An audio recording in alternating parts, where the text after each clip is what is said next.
Hi gang, we set ourselves a really intense schedule this week, high tempo podcasting. Don't forget, you can subscribe to the podcast, you can follow us on Patreon, you can read us on substack.com, and this is what you can listen to and watch today. Well, we have to admit that we're recording this on the day that Ruben Amorim was sacked by Manchester United. So we're going to talk about Ruben, we're going to talk about Chelsea, a similar situation.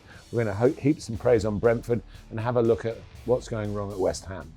Whatever next, the new segment, January transfer window. And three of the best, and he makes them pay, is all back, and we've got a Wolves player in there, which is I think almost the first for the season. Letter from the gantry, Martin Tyler's letter from the gantry is about late goals, and he loves a goal. He's never been late in his life. And we finish up with Neil's voice of passion, which is about the money. Let's go. The Joy of Football podcast. With me, Neil Barnett.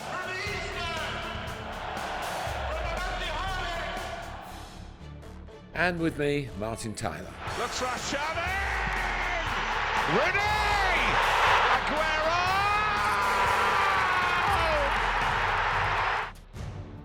The Joy of Football. Hello, the Joy of Football podcast with Martin Tyler, the greatest commentator in the world, and me, Neil Barnett, comes to you today in partnership with St James's Place. Financial advice from St James's Place sponsors this Joy of Football. More of that later.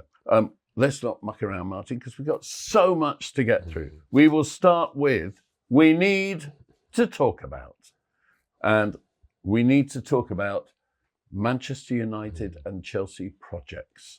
It's amazing the number of times we've sat down with our ideas for a podcast and some news has happened in that time and we have to rip it up and start again. But clearly we're speaking the day after Ruben Amorim's sort of shot himself in the foot, it seems, or had a death wish, or decided that the only way was to go out with firing both barrels, and clearly the club has acted and he's gone. As a person, I think it's sad, really. I found him quite different from many a manager. He answered any question. He treated all the interviewers with respect, I thought, and genuinely seemed a good guy about the town being Manchester. But clearly, that's not what he was there for. He was there to win more football matches than he did. Why he hasn't done that, he will have one version of it, and clearly the club hasn't sided with that version, and it looks like a breakdown over what the club weren't prepared to do, which was allow him to spend a lot of money in January, where he feels this season could be boosted. I mean, Manchester United aren't in the worst position. They haven't played the best football in the Premier League, but they're certainly a competitive team, and they're a relatively new side, and a lot of adaptation to a manager who'd only just been there not much more than a year. Do you think he wanted to spend a lot of money, or do you think he wanted to spend money on a specific position? I think it was probably the latter. Clearly, Antoine Semenyo was in the market, and whether Manchester United were ever at any point leading that race, I don't know. But the fact is, that kind of money for one player obviously was seen as not getting the trust of the board. It is a very strange situation, and we're obviously going to bracket Chelsea with this at some point. Well, I think it's the same situation in many ways, because I think the project in both cases has been buy young and ensure that they have great sell-on possibility, develop them and build your team that way. And the extraordinary thing that these projects have in common is that they then get a young manager with no experience of bringing people through at the highest level. But United haven't been doing that. United have got a team of old players, Bruno and Casemiro. Well, Bruno's been there all the Shaw, while, and Luke Shaw all the while. Yeah. Casemiro is the only one they signed of age. Well, Cunha's not a kid. No, and but Burmo's not a kid. So that's not like Chelsea signing a group of 21-year-olds. I mean, they are players to play and win things for Manchester United. And he wanted to get, I'm assuming this, listen, we have to preface everything by saying that we don't have the inside story, the inside track on it. But I'm assuming that they didn't think the management above the head coach. And it's crazy that this argument came out about I'm a manager, not the head coach, over semantics, really. But managers have the final say in selection. Head coaches don't. And where it falls down for me, I can understand that. And I have been a coach. I know it's nothing like that level, but the one manager that I work for really at non-league level always had the final say on bringing players in. So I've never been in that situation where if anybody else at a club has said, well, we should sign him and play him, we've not allowed that to happen. But I understand the bigger structure in the bigger clubs and the much more advanced sophistication of football that we should be talking about rather than non-league football. But I don't know where it stops. If the team is playing badly, the manager can say, look, these are the players you've given me. I perhaps could get a little bit more out of them, but I'm restricted. I want to get him. You won't let me have him.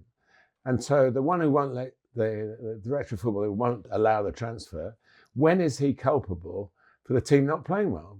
Because he's got to answer to the finances of the club. I understand that. But somebody has to be the one where the buck stops. Otherwise, football doesn't work. Well, the two things that aren't working for me at both these clubs are that they're run by committee, because there are so many sporting directors, chief executives who are putting, and major recruitment analysts who are putting their paw in. They're run by committee, and a lot of players who don't make the grade, and when I say make the grade, don't fulfill their value, their transfer value and their salary value. The coach gets the blame, full stop, always. But it isn't always the fault of the sporting director. Let's look at it another way now. Let's look at it and say, we'll support the sporting director principle. If I have to deal with the finances of the club as a sporting director, so if I can't afford to buy, say, Semenyo, if I can't afford to do that, you as the manager or the head coach, you're going to have to do what you can with it. And this is the group I'm giving you. That's the best I can do. I'm feeding the family. That's the best I can put on the table for you. And if you don't make it work, then it is your fault. But what we have, but what makes it work is the definition. If you finish 5th or 6th, and your club Chelsea look as though if it's 5th in the Champions League, they seem to be quite happy to do that. Whereas the feeling of a Manchester United is, well, we haven't won the league since 2013. We should be up doing that sort of thing. Now that's expectations from the outside. In the club, I think it should be clearer what the expectations are. And to be fair to Chelsea, they seem to make that clearer than some. The most outdated product in football, and it only remains because of its iconic history, is the matchday programme. If the matchday programme had not only the manager's ghost-written column and the captain's ghost-written column, but had the sporting director's column, we would get some better picture of the way the club works as outside people. But it would be a picture that we have a right to, because those of us who are paying for tickets have that right, because the club is now a small club. Before we knew it was the chairman working with the manager. It's no longer that. It's all committee. And what I find absolutely distasteful at Chelsea and at Manchester United is the turnover of coaches. Because I look back and there was a committee at Liverpool that stood by Jurgen Klopp when he came in 2015-16 season and lost the League Cup final and lost the Champions League final in 2018. Did he lose a cup final in 2017? I think he did as well. And then so he came in 2015-16 and he didn't win anything till 2019. He's considered one of the greatest coaches ever to have coached in the Premier League. People talk about Alex Ferguson not winning anything in his 4 years. Jurgen Klopp didn't win anything in his first 3 years. And you can argue that Mikel Arteta is reaping the benefit of the support that Arsenal are giving him, and he's got a a very good chance of winning something. And he's got more responsibility within the club than Maresca or Amorim ever had. And if I were a coach and you said to me, there's a job at Manchester United, I'd look at what's happened to Ten Hag, I'd look at what's happened to Amorim, and I'd say, I think I might sidestep that. I wouldn't for the salary, but I would for the loss of reputation that it's causing. Well, Arsenal had a change of sporting director because the incumbent chose to leave. And that hasn't done too much harm. Listen, these are people that we don't really know. Jason Wilcox, of course, won the Premier League. I was commentating in those big games for Blackburn in that season. And was a very fine player. It was a fine player, but you're asking for transparency. The club might turn around. A club, I'm not labelling any club, it may say, look, how we run our business is our business. We don't have to explain it to you. I mean, we've got cameras on this as well as sound microphones. We've paid for them. We don't need to know how their businesses are run. We want them to be efficient. But in football, your judgment day is every 3 days at the moment. It's total judgment day. If you're in Europe. No, if you're playing over Christmas, judgment's every 3 days. So you can go from a team like Brighton hadn't won a game for a while, and Bournemouth are now struggling. So they're teams that were up, and now Brighton have won a game on at the weekend against Burnley. So they're moving. So their judgment is okay now. It's so instant. And it is, I agree, but those are smaller clubs, and they have different targets. We're talking at Chelsea and Manchester United as big clubs who should have big targets. What I can't understand, and that's where you and I really differ, I cannot understand what it's like to support a club where you expect to win trophies. My club have won trophies over the 70 years I've been a fan. They have won trophies, but they're not trophies that you expect to win every year. I don't think that's true. I think it is true. No, let me finish. But let me say one thing. There are 20 clubs in the Premier League. Only one can win the league. So all the time, everything in the media is talking about the clubs that aren't doing things, aren't doing it. I agree, but what you expect is, as a supporter, is not that your club will win trophies. It's that your club will compete for trophies. I don't think. And you'll be told everything that in the running of it. That's what you're telling me. Not everything, but I think that you should expect to know the structure, who's making what decisions, and when things fail, to understand. Some clubs have directors on the board. Fulham have got David Daly on the board representing the fans, and so there is a method of getting what's going on to the supporters. And the club are looking. You've got millions of fans around the world. Manchester United even more. You can't send one message through one person to the lot without doing something that is very corporate, and it's this sense of. Not entitlement is wrong. I don't think you feel entitled, but it's a sense of expectation because we're this and we're that. You earn the right to win a football match. Therefore, you earn the right to win enough matches to win a trophy.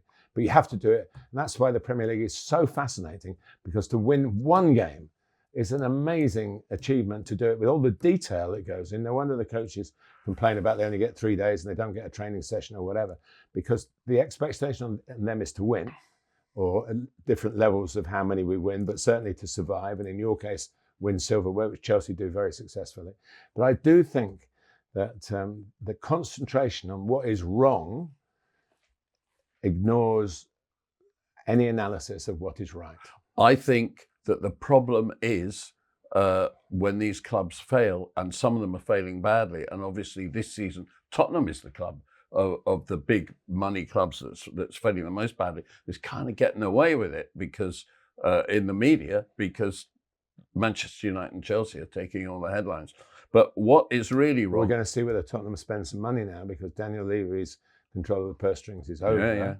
And like him or not, he did a fantastic job of keeping Tottenham at a certain level. Now, the Tottenham fans want to go higher. As I've said many times, the last time they won the league was 1961. So where that belief comes from, I'm not too sure. Tottenham, in my commentary career, the first half of it, were known for, I've got a Tottenham game, they play lovely football. And that did, at the time, seem to carry a lot of weight, and they won some cups. And you can be a cup team, and Tottenham have been a cup team. But what they're going to do now, they've suggested that they, maybe not in this window, but when the next big window comes around in the summer, that they will spend, and they will try. But that's another one who's going to come up either close. If you come close and you Tottenham, you finish 17th, and maybe you finish 11th this season, and next year you spend money and you end up doing that, everyone's happy. Yeah, but if you're Chelsea and you win the league and then you finish 4th, no one's happy. No, I think you're wrong. I think you're wrong. I think what it is there is so much profit to be made in football now that the moneyed people have moved in. They all have projects. They think their business projects are sufficient to run a football club. They're not. And they think that their business projects should be secret beyond the minimum of information. And they take this addiction, this joy that tens and hundreds of thousands of people invest in, which helps them get their profits, and they exploit it. What you're saying is the wage structure for the directors and everybody who's in the secret management should be, in America, I believe everybody knows how much everybody earns. Yeah, but I'm not saying that. I'm not saying that. I'm saying the structure within which the club works should be known by everybody. But it is, isn't it? No. Well, tell me what at Chelsea you don't know then. We don't know who bought what players, who had the final say on players. We're not really sure about the final say on selection. We're not sure about an awful lot of things. We're not sure about who decided who goes into the bomb squad, which is one of the most evil things in contemporary football. And I heard a snigger there from our Manchester United producers. Our bomb squad was bigger than yours, boys. But it's. Yeah, but this is life, Neil. I mean, no, it's not life. It's evil. It's horrible. We don't want to get. How did we get to this stage where football is like this? We made it very, very popular, and we're all party of that because we've all, in our very tiny contributions, have helped spread the word of a game that we've loved from when it was a working man's game and there was a maximum wage and people were getting £20 a week, but only in the season, and getting less because they weren't kicking the ball in the summer. All that has gone in my lifetime. All that has changed, and you have to embrace the change. All right, a question.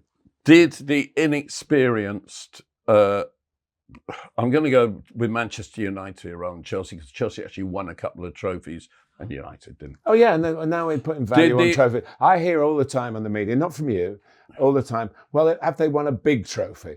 A trophy is a trophy.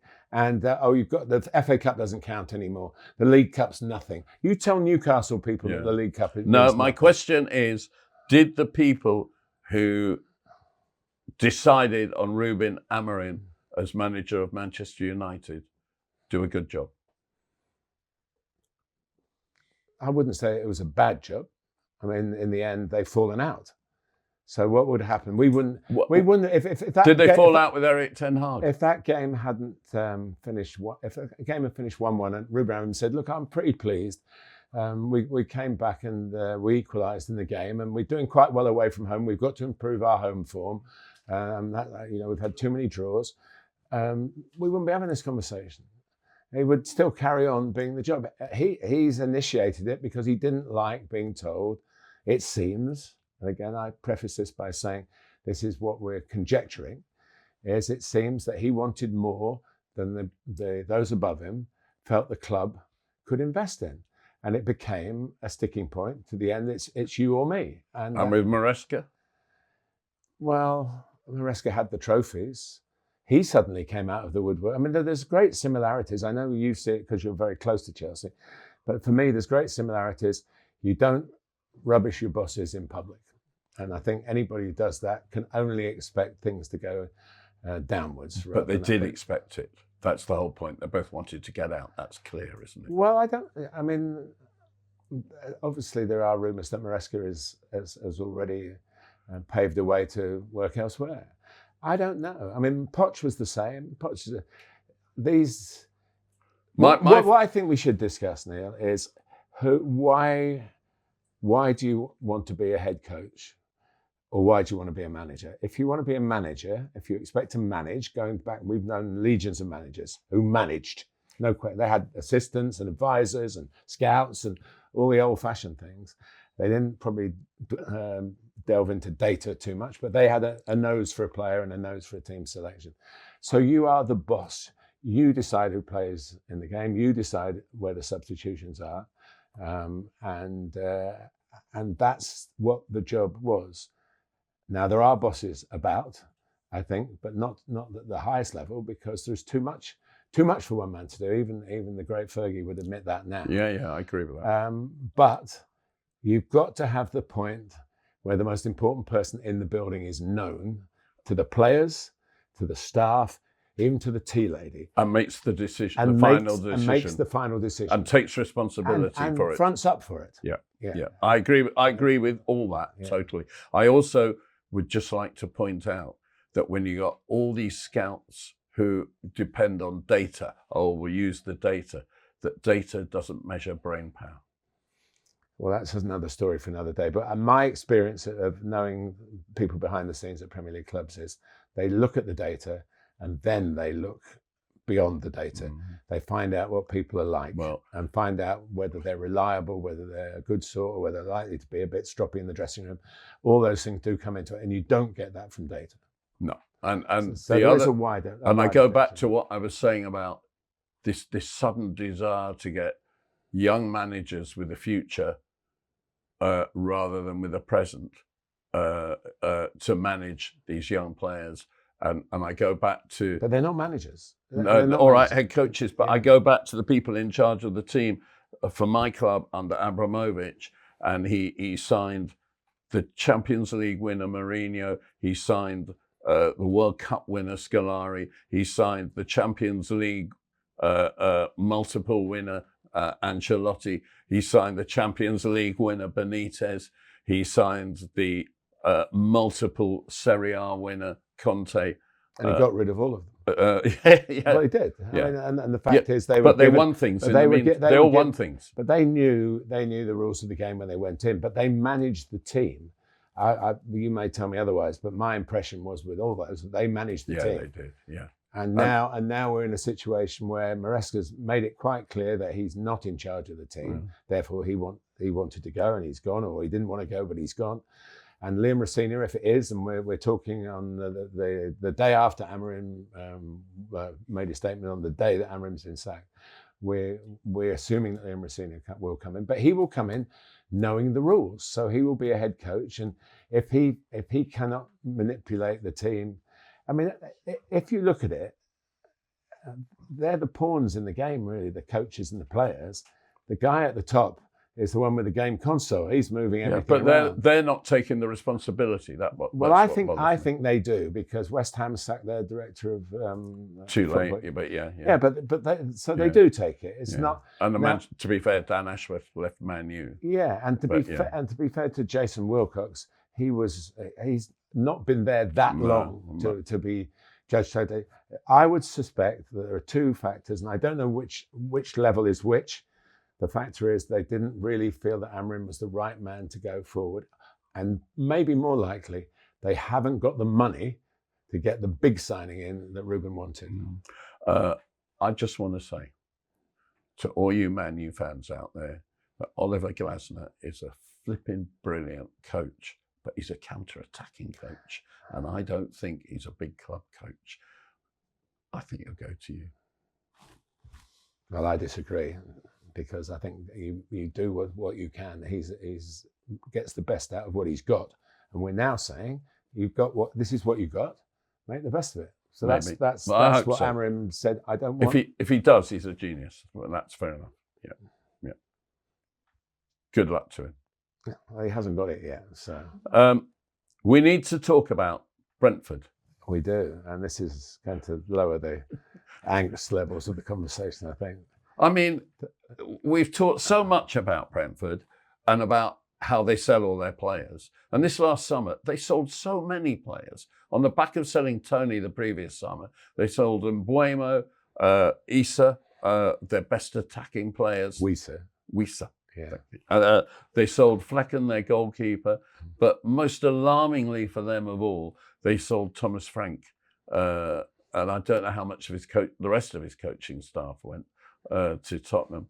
And it really did look challenging. Well, they didn't take his set piece with him. No, we'd already bought him. He's the manager. Chelsea had already bought him. No, Keith Andrews was the set piece coach. Keith Andrews replaced Oh, right. the set piece coach. And Chelsea keep letting in goals from set pieces. And Keith's getting help from a guy who has a strong Chelsea connection and one of the top people in the game. That is Ray Lewington, who is not in the game, but is in the game. Yeah. He's retired in the last 2 or 3 years so many times. My partner taught his grandson, that's Craig Lewington's son, and Dean's the other one who played MK Dons and just played till he was 40. So in Ray, there's an absolute proper footman. And Keith was bright enough to say, look, I believe the expression was, I want someone with grey hair. Keith Andrews. Keith Lewington. Yeah. No, there's no Keith Lewington. Oh. No. Keith Andrews said that he wanted someone with grey hair, and Ray fits that profile, but he's certainly got plenty of grey cells as well. And I'm sure he's helped a lot. I mean, they have the runs, the runs of bad form, and now they're on an excellent run. They remind me of, not with the brutality, please don't link that with it, but some of the brutality of the old Wimbledon would not be permitted today. But they remind me of the way Wimbledon stayed in the Premier League, because they had the capacity to win games, didn't draw too many, and basically they would lose because individually the players wouldn't be quite as good. But when the team was working, stronger than the individual parts, and that's what happens with Brentford. But in all this talk about going, they keep finding, I mean, Igor Thiago actually was signed a couple of years ago and was injured pre-season and didn't play for a year. And now, not only is he back playing, he's terrorising the opposition. He's so good. Yeah, and thrilling. He's thrilling. Yeah, and he combines. There's a joy about him as well. Yeah. You know, he wanted to kiss the match ball before they restarted after he got his hat-trick, which is a lovely sort of naive thing to do. And then he hugged Beto, which is something that I haven't quite worked out yet. Beto was obviously on the other side for Everton. Is Beto Brazilian? No, so Portuguese. Yeah, maybe they played together. No, maybe it's just language. Yeah, maybe. But anyway, that was kind of. And when Beto scored, I know there was no great jubilation from it, but a goal's a goal for a striker, and we all know that. And he didn't go and hug Igor, but there is something just uncomplicated about it. What's brilliant about Brentford, I think, is that they've changed so much. And they've kept their identity. They've changed the players, but kept the identity. And changed the manager now, and still kept. Yes, but I think the continuity we've sort of been debating. But we've been talking about inexperienced managers at big clubs. Here's a totally inexperienced manager. It's his first managerial job. I don't know how much he coached, because he was doing mainly TV, wasn't he? Well, he was the set piece coach. But But that was no. He did some coaching with the Republic of Ireland underage teams, I think, as well. So, but he comes across so eloquently, and he's got amazing hair. I know that. That's amazing. Hair. For both of us follically challenged, I have to say. Yeah, well, I mean, it's great that Arteta isn't walking away with that as well. Yes, well, that's true. Yeah, that's absolutely true. But no, they are a joy. They are a joy, and we are the joy of football. And well done to them, and particularly for Igor Thiago to come through. Or imagine a big move into the Premier League, can't play for a year, and then wow, is he making up for lost time? And they've had a lot of bad injuries as well. I mean, probably everyone has, but Henry and Damsgaard and. You know, when what were they 3-0 up at Everton? Thiago, they still kept going for goals. Yeah. Even though they don't trust themselves to sit and get behind the ball and what everyone calls a low block now, which is not in their DNA at all. So they're a great watch and they're a great story. And Schade, I really rate Schade. I know he's hit and miss, but his hits are big hits. Yeah, well, he's scored a hat-trick in the Premier League now. Igor Thiago hasn't. Ivan Toney did. Yeah. So you're not looking at, when they get it right, they get it right big time. Yeah. We need to talk about West Ham. They're under David Moyes. They had a few seasons where they qualified for Europe on their league position. in their one bad season under David Moyes in the league, they won the UEFA Conference. Since he's gone, they've really fallen apart. But all that bad thing, when you're winning, there's nothing wrong with the Olympic Stadium, the London Stadium, when you're winning. When you're winning trophies, when you're having big European nights all the way through to get to a final, winning your home legs, the special writing your history, really. But when, of course, it goes wrong, the things that suddenly the scratches start itching again, don't they? And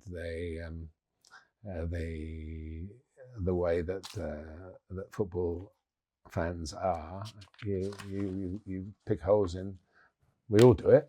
I do it when working on doing well, and I'm not decrying the right of the fans to have their issues on decisions made by the club. I mean, it was billed as a great deal for them, but there are other problems than the ground. I think the ground becomes a get out of jail card for the fans. They really need to know, as you said, what's going on and who's calling the shots. I mean, I think Nuno has probably got enough to nous to get them out of it, but it's poor. I can remember when they went down in 2004 with that star-studded team, the original too good to go down team went down. Yeah. I mean, I look at their summer signings. Mateus Fernandez. Well, he's done well. £38 million. Yeah, but he has done very well. He's been a success. I've seen him a couple of times. He's been good. Jean-Claire Todibo from Nice. I mean, he was something like 40 million. But he played last year, so they knew what they were getting. Yeah. El Hadji Malik Diouf is a strong left back from Slavia Prague, who's basically taking place of Emerson. Magassa for 22 million from Monaco, who's basically taken the place of Alvarez. Goalkeeper Hermansen, who's been a disaster from Leicester. And that's why they got Fabianski back, having given him a free transfer. Yeah. And Carl Walker-Peters, Callum Wilson came in on frees. It seems not good enough, is what it seems to me. Yeah, I mean, it isn't good enough, and everybody's got to take responsibility for that. The players have to take some responsibility as well. Most recently, I saw them, they got a draw against Brighton at Brighton, where they should have won, really. They conceded very late on. Late goals, which you're going to talk about. Well, the way... I just saw a bit, watching some of the Wolves games, that Jared Bowen looked like, I mean, he has been the heartbeat. If ever one player has done so much for one team, he's been carrying a lot of it on his shoulders. And in the end, he can't keep re-energizing his body to do it. Let's move on by saying that we're going to go to a new and rare segment next, whatever next. But before we do, which club in the Premier League would benefit most from buying Jared Bowen this window? Well, I think any of them would. Looking at position for position, where he likes to play coming from the right-hand side. Manchester City, certainly not, because they've got a whole plethora of players. Arsenal have got Bukayo Saka. And of course, he can play through the middle as well. I just think that you would be pleased to have him in your squad. He'd get himself in the team. And he's definitely a top 6 player for me. Yeah, I agree. We'll come on to whatever next in a moment, but let me just talk to you about this week's sponsors, St James's Place. Now that the budget is done, you might be wondering what it means for you, your family, and your future. You won't be alone. There's lots to understand about what she announced, how it could impact your finances. If you're feeling like you need some help, know that St James's Place has a national community of advisors that offer one-to-one financial advice. The St James's Place financial advisor can help with your plan for the future, empowering you to make confident choices around your family finances. So visit sjp.co.uk, sjp.co.uk to find your one-to-one financial advisor. St James's Place representatives represent only St James's Place Wealth Management PLC, which is authorised and regulated by the Financial Conduct Authority. SJP approved 21st of October 2025. And as promised, whatever next. Whatever next, indeed. Neil.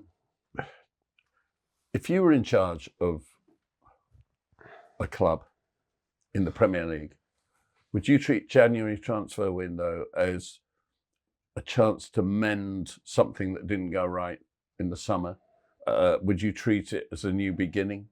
Or would you treat it maybe as just trying to mend disasters?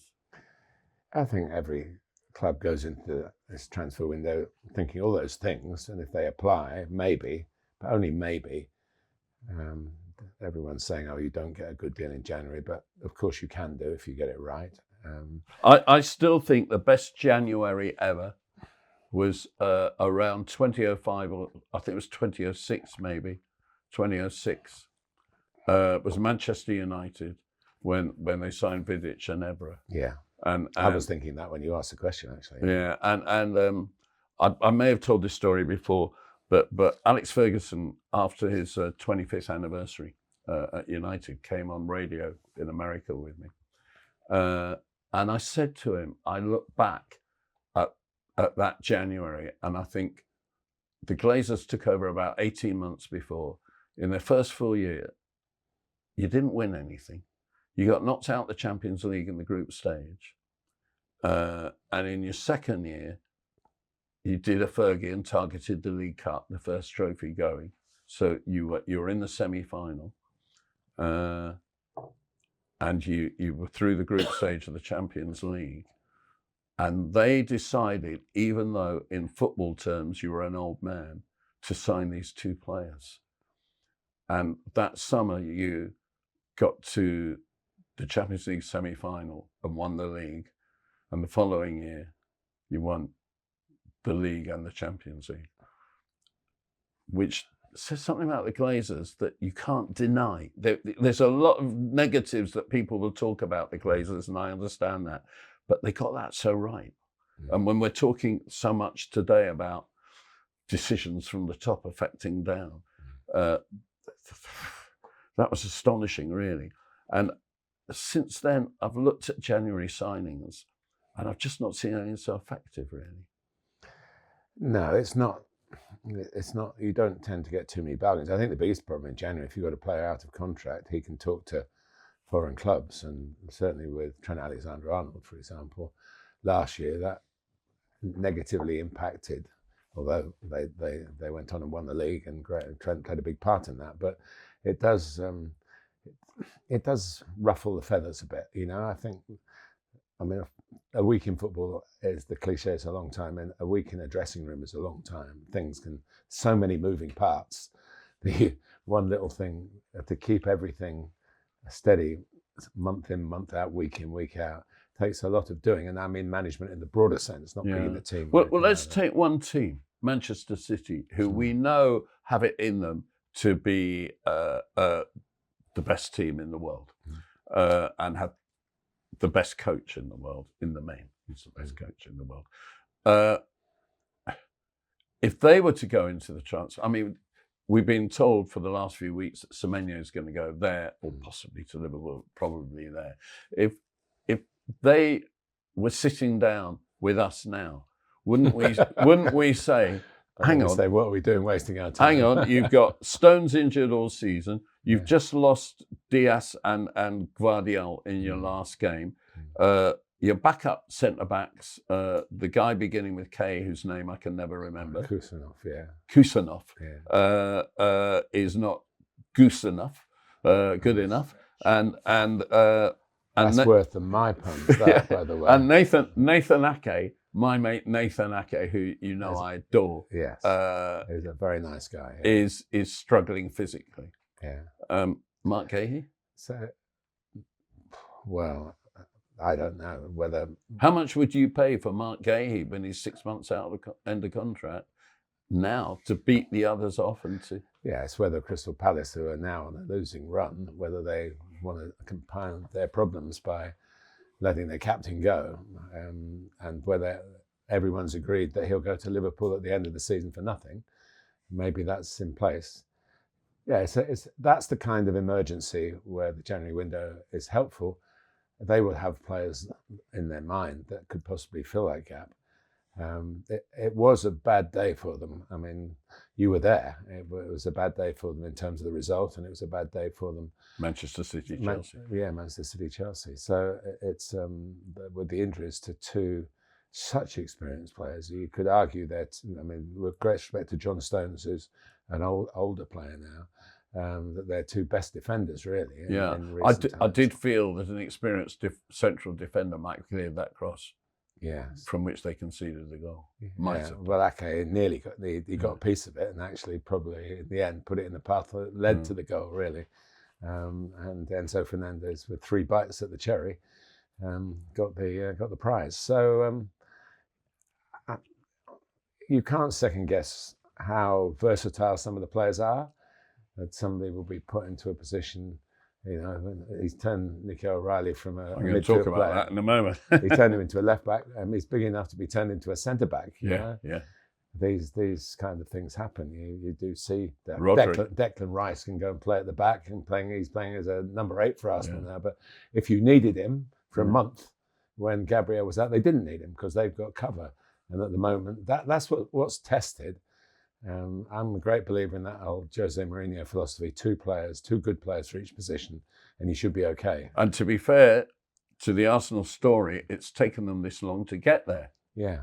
And they have certainly got there. And again, the patience of the club, the support of Mikel Arteta, and he's not. Do Arsenal need a centre forward? I'm rooting for Gyökeres because I like his attitude, his work rate. He muscled his way into one of the, maybe the first Declan Rice goal. He bullied Bournemouth a bit at the back. And I think he's got that in him now. If you want something a bit more sophisticated, maybe.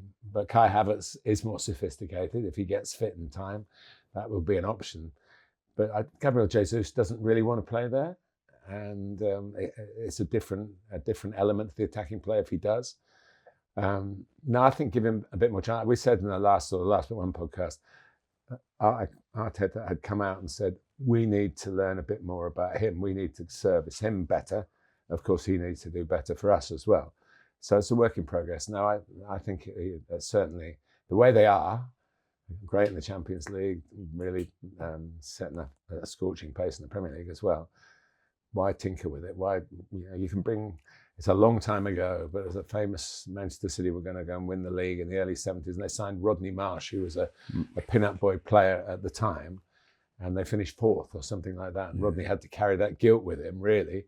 It wasn't. Rodney doesn't do guilt. I still know him well, and you know him well. I do. I'm still in touch with him. If you're watching, Rodney, I love you. Yeah, we do. Yeah, about there in Tampa. Yes. Yeah. So you've got to get it right in all aspects. It is a complicated. We talk about the day trailer. It's very complicated. Sometimes it's an emergency. The only real emergencies are goalkeepers, where you have to have a goalkeeper. All right, I have one more question. Fraser Forster signing for Bournemouth, by the way, who left Spurs, and so they obviously didn't use him in the game, but they feel they've got an emergency there. So I've got one more question on this. One, and I'm taking it right back to the beginning. One of the problems with having so many people involved in the hierarchical management is that they've all got to justify their work and their presence. And I'm convinced that's one of the reasons why too many people are being bought, in my estimation, to keep a settled, developing team.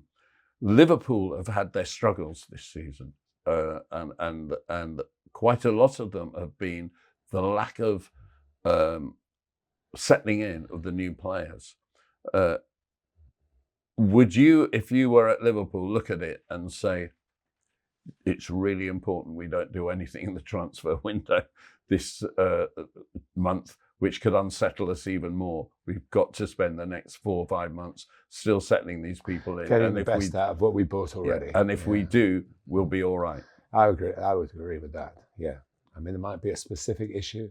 You might have to tell one or two of your recruiting scouts that you're paying a lot of money to. It's sit on your hands. It is. I'm not a scout for Woking Football Club, but I did recommend a player before Christmas to them. And I've gone, have you been to see him or anything like that? And it's not my business. But I know what you're saying. I do know what you're saying. If it was my business, I'd be going, well, hang on, what do you mean you haven't? Well, we're going elsewhere. Don't forget about it. But I think that's a very shrewd observation, Neil. I think we all try and justify what we do. How we justify this podcast, goodness knows, but we're trying. We're trying. Right, we move on to a favourite. 3 of the best. And he makes them pay. 3 of the best. He's made them pay. And that completes a wonderful hat-trick. Young player, old player, player. And now, before we do that, letter from the gantry. Come in next. Stay where you are. Then voice of passion. That'd be quick. Because I ran out of passion quickly at my age. I don't really want to go into that subject at all. Really joking. Young player, old player, player. Young player. Yes, I've got a strong one here. Yeah. Mateus Mané, who's 18. And with Wolves finally winning a game, he was involved in all 3 goals. He's got a bit of presence. He has. I've seen him play in the flesh. He's confident. He's got individual qualities, but appreciation of the game as well. You talk about seeing pictures. I think he does see pictures. He was involved in the build-up to the first goal. He won the penalty. I think there was a little bit of, if you like, professional skill in that. So for the second goal, and then he scored the third, which is his first goal for the club, his first goal in senior football.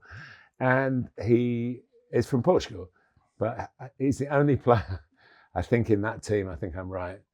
The goalkeepers, Sam Johnston and Dan Bentley, are English, but Mateus Mané plays for England under 18s, and he's chosen that because Portugal wanted him. Born in Portugal, on the outskirts of Lisbon, but he came to Manchester with his family as a 9-year-old, and grew up in the Rochdale area.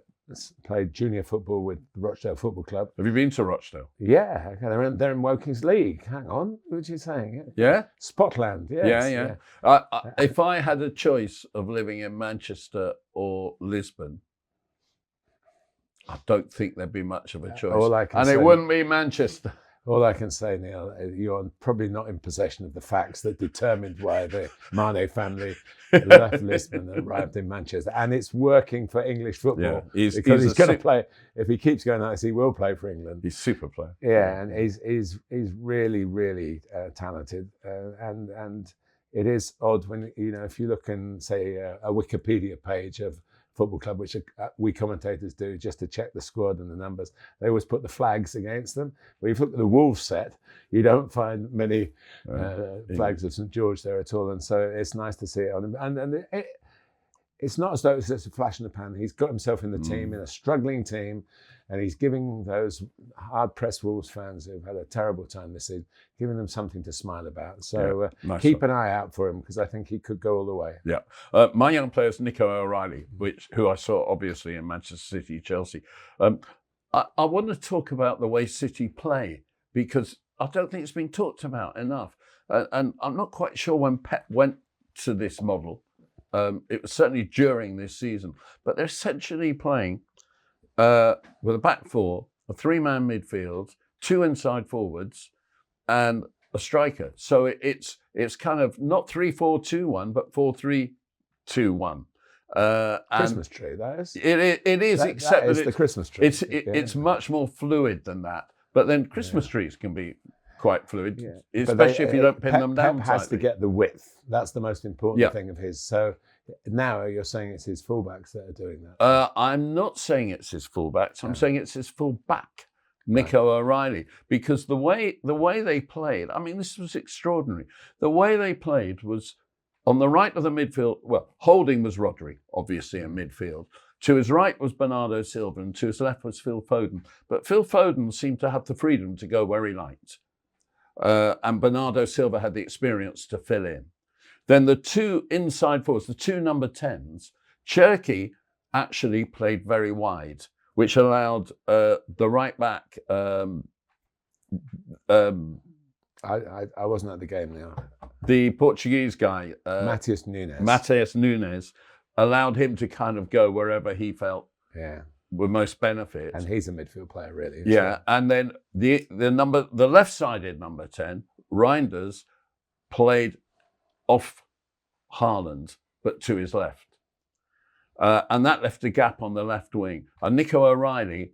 Doku didn't start, who would normally be on the left wing. Yeah. Yeah. Nico O'Reilly... Savinho didn't start, who could have played, Nico O'Reilly worked the whole flank.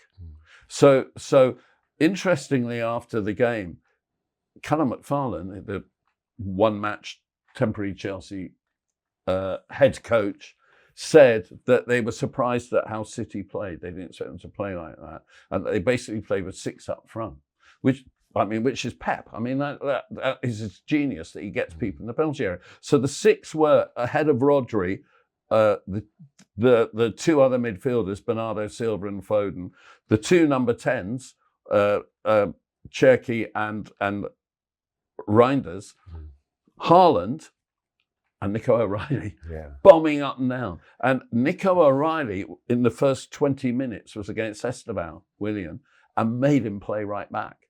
So Chelsea switched Esteban and Neto so that Neto was against him. And all that happened was he made Neto play right back. And then he took Esteban off, didn't he? At half-time and put Gusto, who was at left back, over to the right side to think about nullify. Defending. But the truth of the matter is that Manchester City lost the game, or lost the win rather, by Gusto isolating Nico O'Reilly one-on-one. Because he's not a left back. And he when sped it comes past him and crossed for the goal. Well, this is the nub of what I'm finally arriving at, is we've had these 3 magnificently enjoyable left backs get into the England squad as teenagers.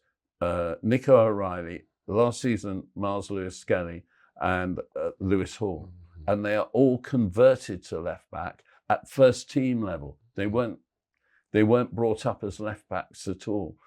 I don't know if that's the best way to get the best out of them. I really don't, because of what you're saying. He's played a lot, Nico O'Reilly, at left back, and he's done very, very well. He deserves to be where he is.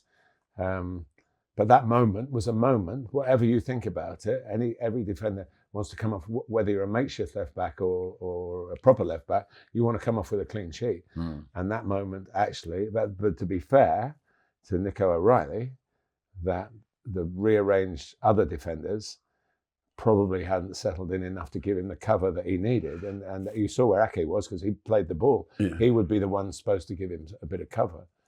And Arsenal have recognisable fullbacks. Yeah, but they're centre-backs as well. Yeah. Calafiori is a centre-back and Hincapie is a centre-back, really.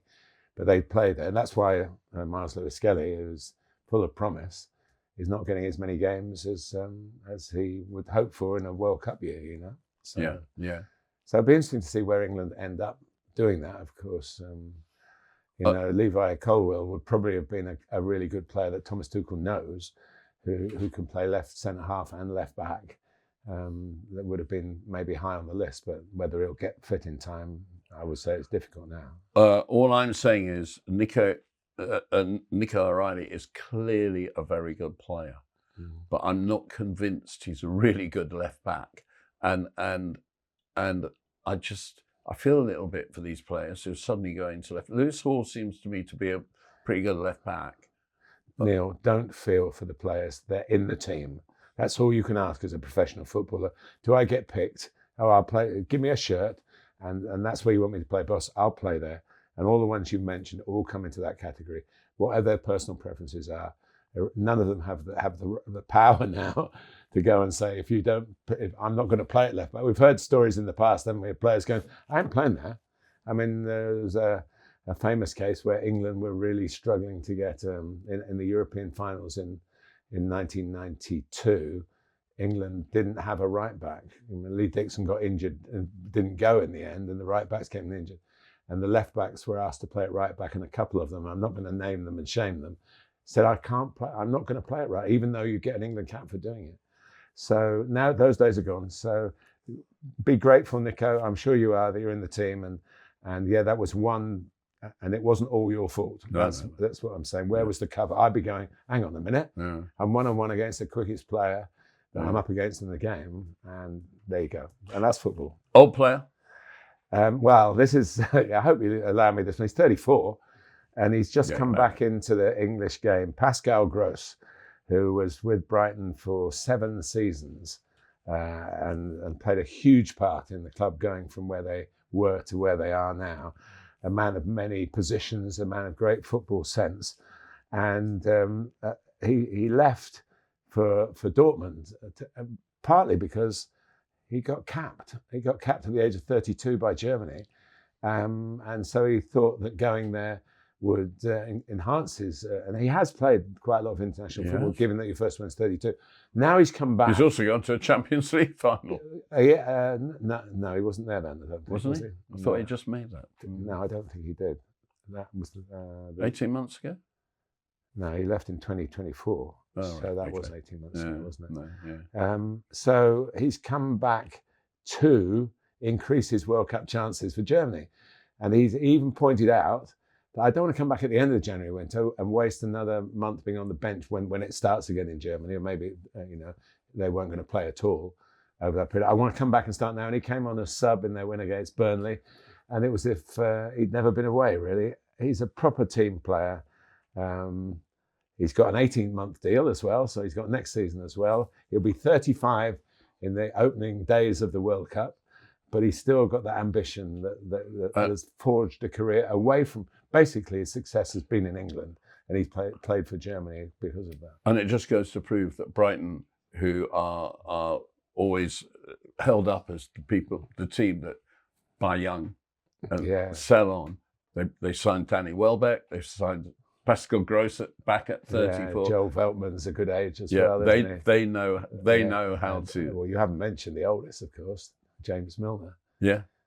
Happy 40th, James. Experience. And he's playing now. He's closing in on that record. Yeah. So I think it helped Pascal Groß that Fabian Herzler is German.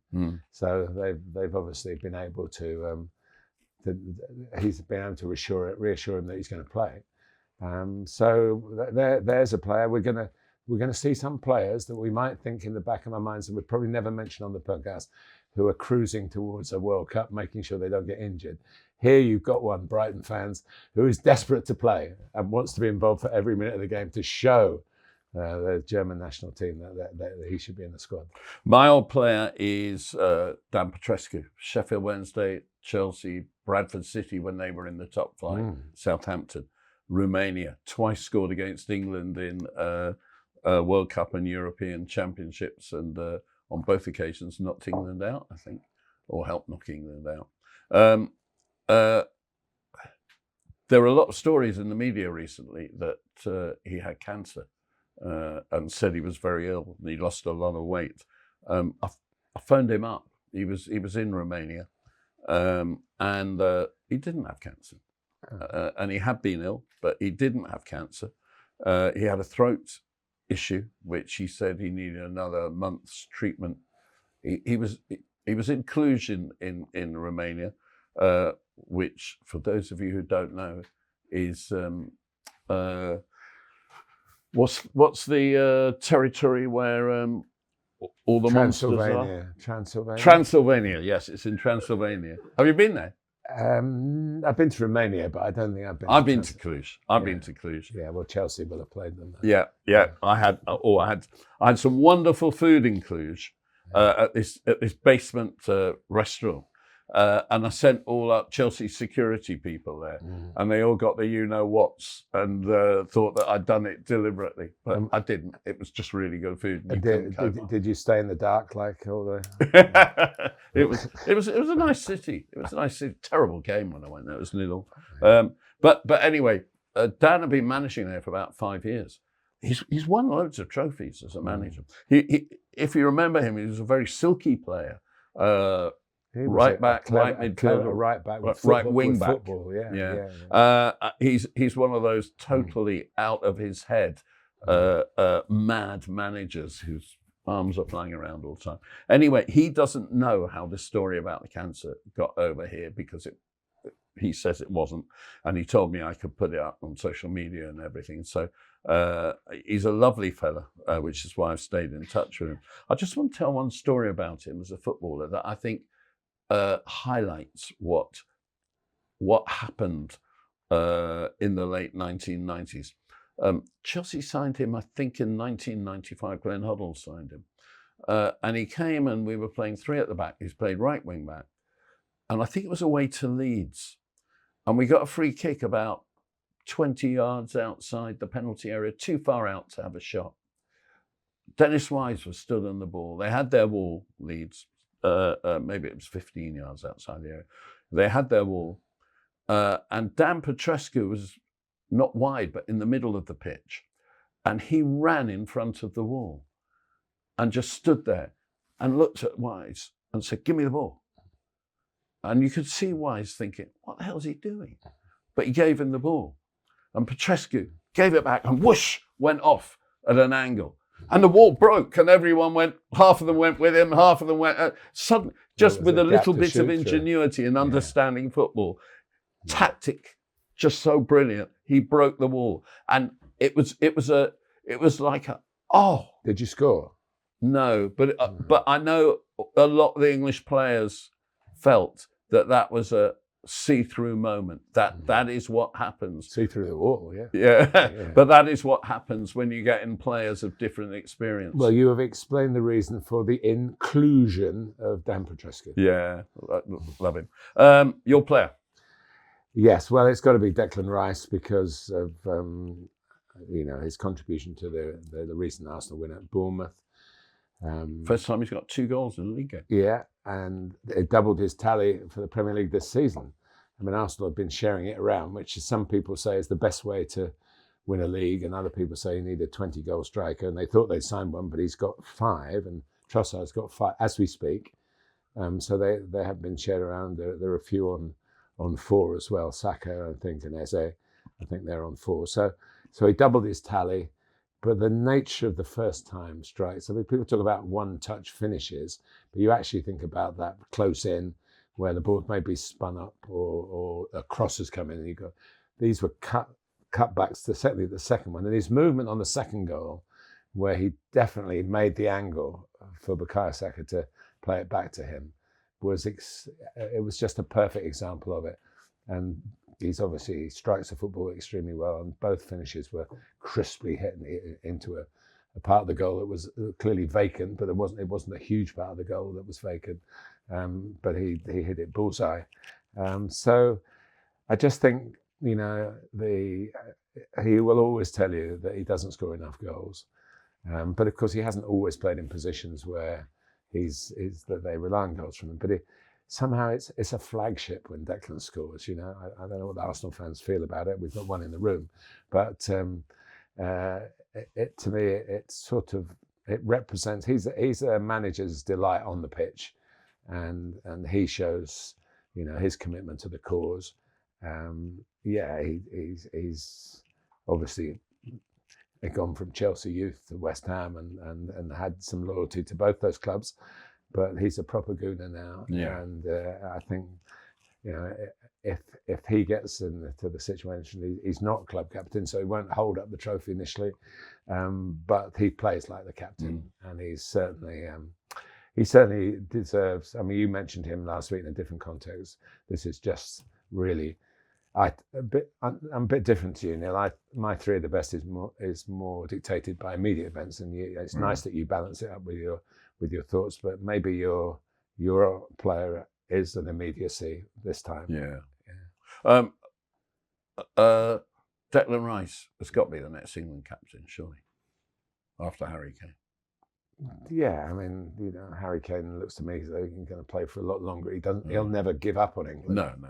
So yeah, if it falls, he has captained England, hasn't he? So yeah, he will. But he is a great. If you wanted an image of English football at the moment, players playing in England, I'd pick him. Yeah. My player is Ollie Watkins, who I saw come on at Stamford Bridge just after Christmas, 1-0 down Aston Villa, and scored 2 goals for a 2-1 win. The reason I want Ollie I wanted to talk about Ollie Watkins is really the theme of today's podcast, projects. And so many projects now, possession is more important than penetration. Passing is more important than passing forward. I don't know that that's true anymore, Neil. I do think it's changing. I do as well. If you said it a few months ago. Yeah, but Ollie Watkins is one of the people who is helping that change and benefiting from it because he wants to run in behind. If he can't run in behind because the opposition are parking the bus, he'll happily go wide and run across them and then switch to run in behind. He's got it. He's got all that in his book. Because he was a winger. Yeah, and his winner in this game at Stamford Bridge was a header.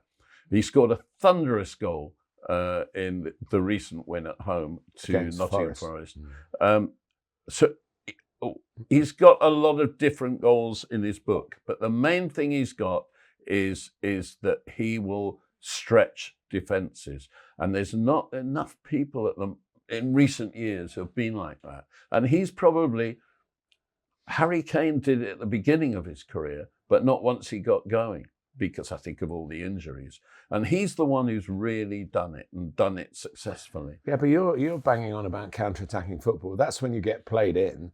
If you've got possession, I would listen. My limited non-league career, I never wanted people playing it in midfield. I wanted the ball forward at the earliest possible. Yeah. And all forwards who have got something, who want to be in the penalty area, want the ball to be put into that area as quickly as possible.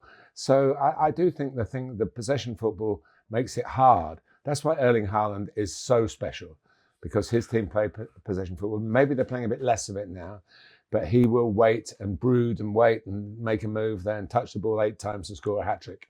You know. But the thing about Ollie Watkins is he makes England a better team by being the backup to Harry Kane, because he offers something so different. And it showed that in the Euros, didn't it? Yeah. Now, I listen, he's had some dips, but he's played a lot.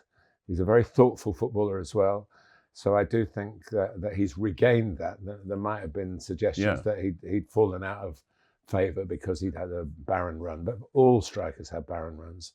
And it's good to see him back doing what he does best, Okay, we'll have a very quick voice of passion at the end of this, but right now it's time for the quality moment in the podcast. This is Martin Tyler's Letter from the Gantry.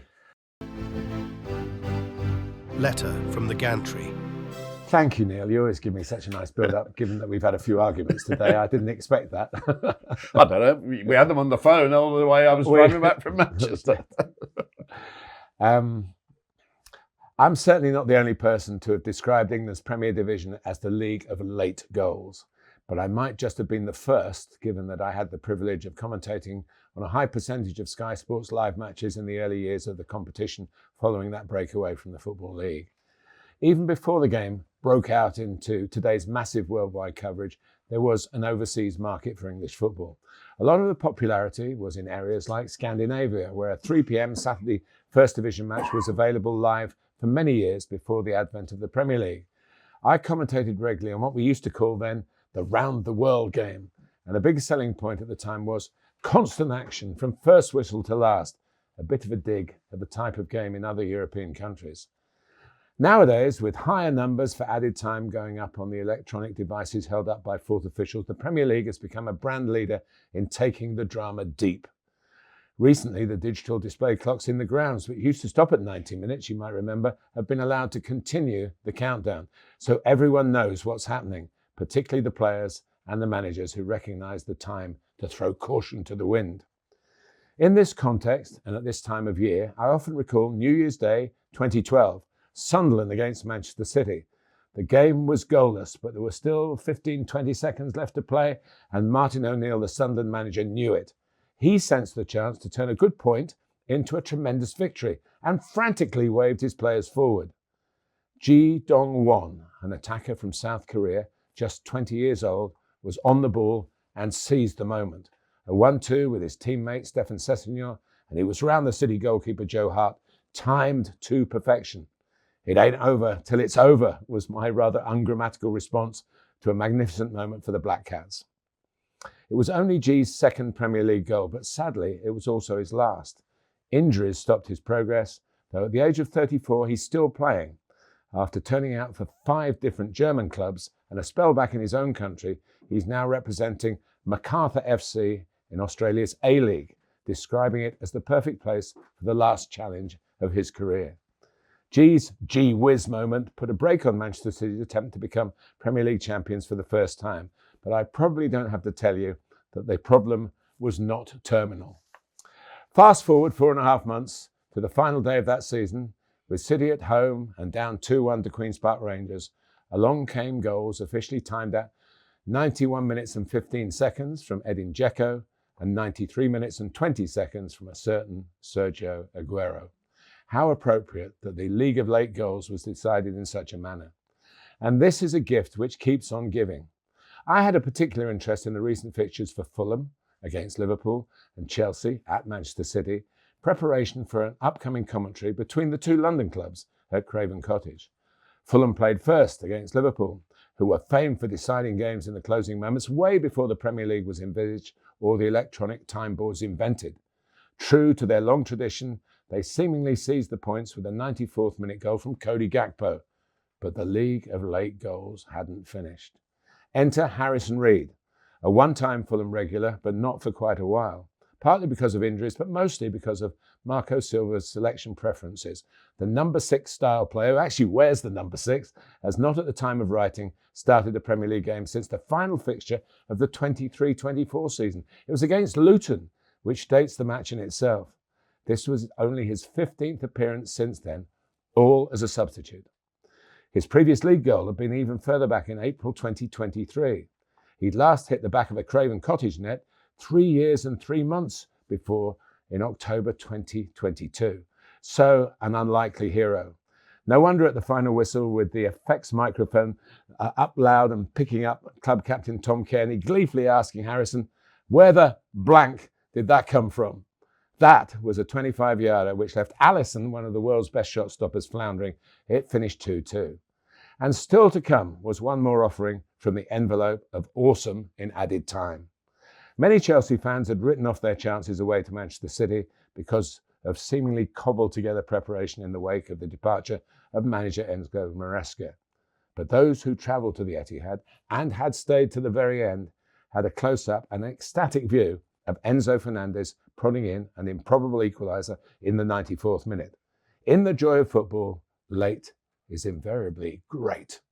We're talking a lot about fitness and how this extraordinary high tempo runs that go on in the Premier League, and how some clubs are going to get tired and some clubs are going to be fitter in order to score the late goals. But the other thing is, English football, English league football, has such passion.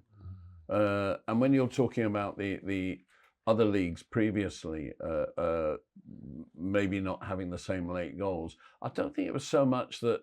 It was more settling for the result. Yeah, really. I don't think it was settling for the result. I think it was that they all played the same way. And therefore, there was no way, if you weren't as good as the opposition, of getting back in the game. That's probably the reason that we called it settling for the result. Yeah. But also with the fitness, the substitutes make a big difference, don't they? Yeah. I mean, to have 5 subs, you can, and 5 from 9. So you can basically, if you're chasing the game, need a goal, you can really change the balance of your team so that you've got potential goal scorers on the bench all ready to go, full tilt for 5 minutes, 10 minutes. But it's wonderful. And it was right at the beginning of the Premier League that I said about the League of Late Goals. So it's not something that's come along, but it's happened so often now. What, we're 34 seasons into it. But I'm sure the Premier League put out the stats last season of how many there were, and it was a good percentage. They were proud of it, and they're rightly proud of it. Yeah. And the reason that you can see late goals is because you're knackered. Right, we finish with Voice of Passion. Voice of Passion.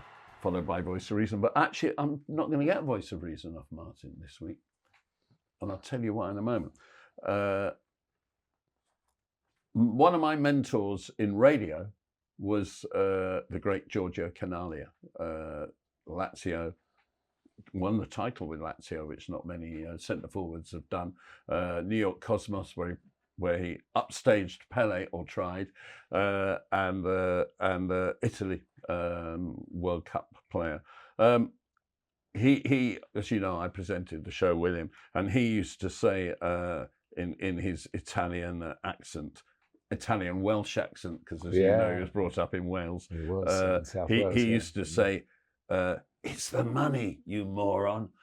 Whenever anything was discussed about football management, administration, and everything. Well, in this, we're talking about hierarchy. We're talking about everything else, and I just want to go back to the things that are making everyone knackered, and that is too many games. And the Club World Cup was struggling to sell tickets, and so FIFA invented a way of bringing in Miami in order to bring in Messi, and they didn't qualify. They didn't do anything to qualify, but all of a sudden Inter Miami were part of it in order to bring them in. And now, in the last couple of months, they have changed their suspension rules and given Cristiano Ronaldo a 1-match suspension with 2 matches suspended, 2 further games suspended, as in he won't have to serve them, so that he can play the first game. You mean as in a suspended prison sentence? Yes. So he can play the first game of the World Cup, and it is all about the money, us morons. But don't you think, Neil, right, I know I'm not supposed to speak in this, but giving the host nation a place in the World Cup. The 3 host nations. Well, 3 now, but right from the beginning, the host nation hasn't had, I don't think has ever had to qualify. No. So that in itself is about the money. So you've got the, I mean, that's a simpler thing, but if you don't have the home team playing, and we always say in the World Cup, so we hope the host nation has a good run at it to keep the interest in, especially in countries where football isn't the number 1 sport, like the USA. I just think you can put in this envelope a lot of different things, but it is about the money. I'm never going to be a voice of reason to say it's not. But football reflects the world, and the world is about money. Sadly, I mean, there are a lot of good things in the world, humanitarian things, but in the end, you have to find the money to support the humanitarian initiatives. So everything's about the resources, if you like, and that's why, maybe why when we started, we talked about Ruben Amorim.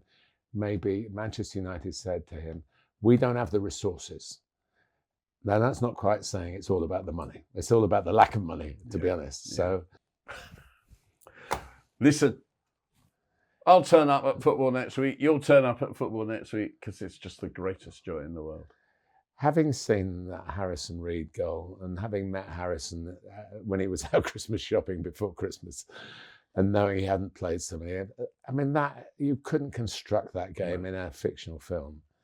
That goal, that moment, and I will say, it sounds a bit immodest, but Aguero was my moment, and I think that was Harrison's Aguero moment, because all the games, 3 o'clock games, had finished because Fulham was delayed till 3:15. That's right. So the whole of the viewing public only had 1 game on their screens at that time, and he came on. And he did that. And that plus Tom Kenny's after-match remark to him will live with me for the rest of my life. Harrison Reed, well done. And I hope you've enjoyed it. From Martin and me, thanks for sticking to the end. Subscription, Patreon, Substack.com. Yes.